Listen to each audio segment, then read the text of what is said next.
श्री कृष्ण कहते हैं कि तुम अपनी पीड़ा के लिए संसार को दोष मत दो, अपने मन को समझाओ। तुम्हारे मन का परिवर्तन ही तुम्हारे दुखों का अंत है। एक बार एक किसान भगवान से बहुत ही नाराज़ हो गया। किसान बहुत मेहनती था, बहुत मेहनत से वह खेती में अनाज उगाता था, उसकी देखभाल करता, पर अक्सर उसकी फसल खराब हो जाती। कभी सूखा पड़ जाता, कभी बाढ़ आ जाती, कभी तेज़ धूप, कभी आंधी, कोई न कोई कारण बन ही जाता कि उसकी फसल खराब हो जाती। एक दिन वह किसान गुस्से में आसमान की ओर देखकर भगवान से कहा, हे ईश्वर, आपको लोग सर्वज्ञाता मानते हैं कि आप सब जानते हैं।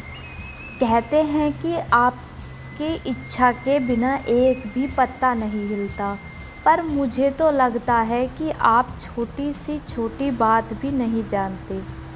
आपको तो ये भी नहीं पता कि खेती बाड़ी कैसे करते हैं।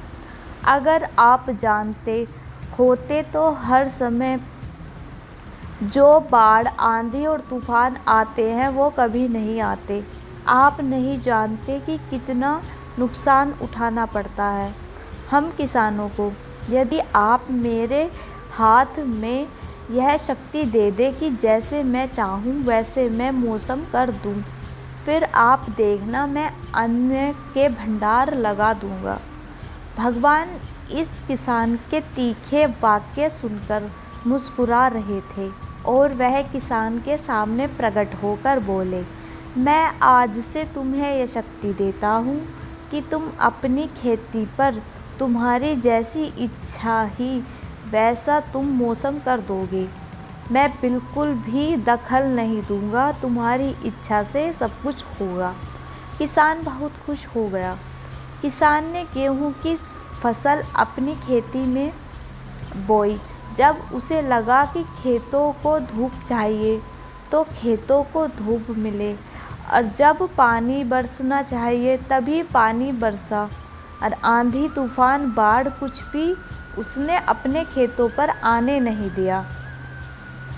किसान के खेत में इस वर्ष ऐसी फसल हुई जैसी कभी नहीं हुई थी।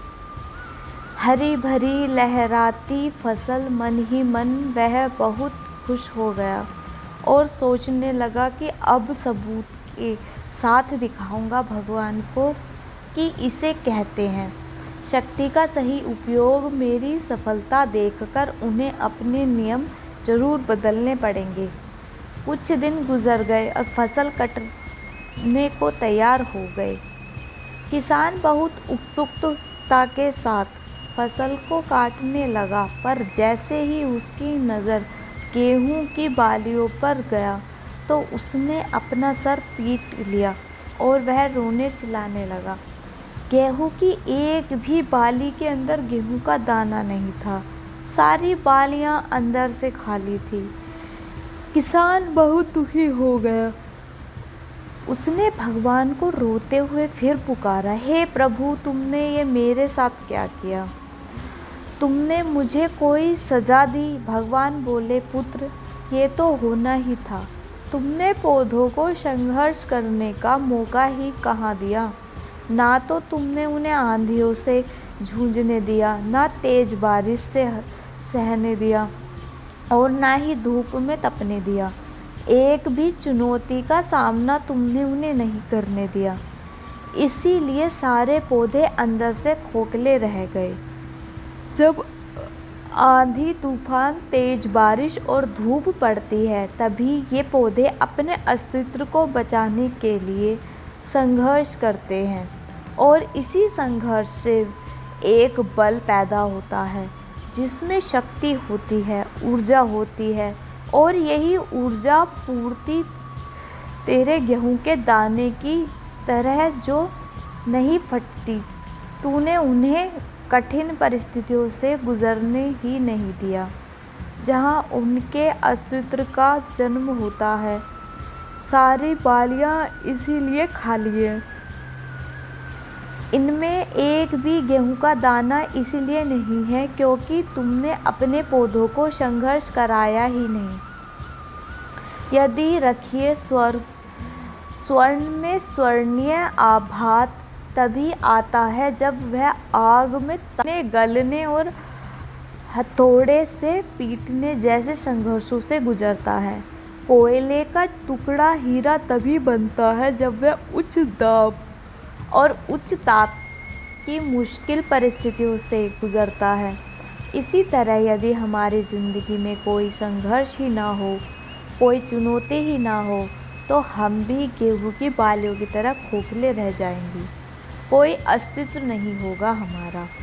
विपरीत परिस्थितियाँ, चुनौतियाँ, समस्याएं हमें और अधिक निखारती हैं। यदि जीवन में कठिन परिस्थितियाँ और चुनौतियाँ आए तो घबराना मत, बल्कि सामना करना, विश्वास करना कि आप और अधिक निखर जाओगे और अधिक मजबूत बन जाओगे। किसी ने कितना सही कहा है, जिंदगी जीना आसान नहीं होता, बिना संघर्ष कोई महान नहीं होता। जब तक ना पड़े हथौड़े की चोट, तब तक पत्थर भी भगवान नहीं।